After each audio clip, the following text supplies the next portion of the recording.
Hey, hope you had an awesome St. Patrick's Day. Wanted to take a minute and just dispel some of the myths that you might be hearing online.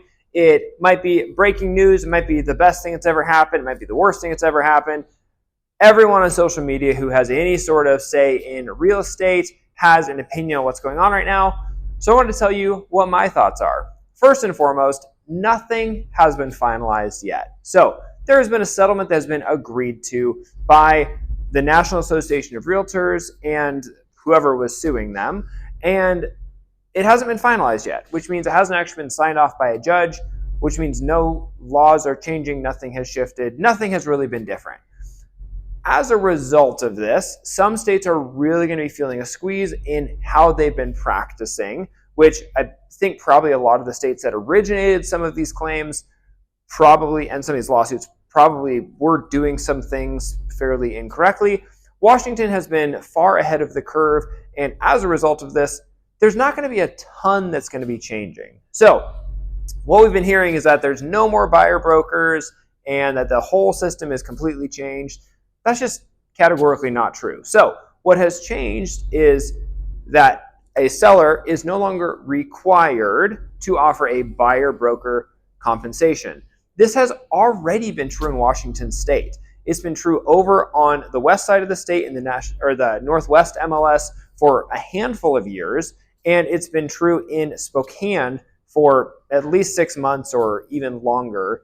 And as a result of that, sellers have realized that that's actually a bad strategy because it disincentivizes buyers, agents who are representing buyers themselves to actually bring buyers to your property. So this has already been addressed. It is not changing.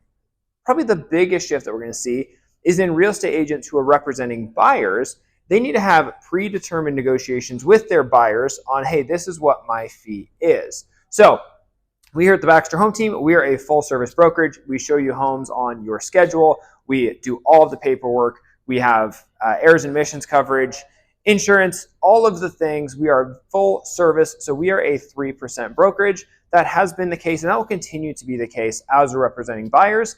And through that, that is going to come out of the seller side of the settlement statement. So this is something that has been going on, and it really is not going to be changing. There are some agents who say, oh, I work for free. That can't happen anymore. Now buyer agent has to say, this is what my fee is. And sure, there are going to be some that are going to be offering you to do it for maybe 1.5%. So maybe there'll be a credit or a rebate or something. But realistically, this has been something that has been possible and has been not functioning in the way that these big, Instagram gurus are saying it's going to take place for a number of years, because ultimately the system is meant to work in a certain way to represent buyers and sellers well, and it does that. So any of these shifts really are not going to change much from the buying and selling perspective in Washington. If you'd love to discuss or have more questions, I'd be happy to chat with you. Feel free to reach out at any time. We here at the Baxter Home Team love helping you find home.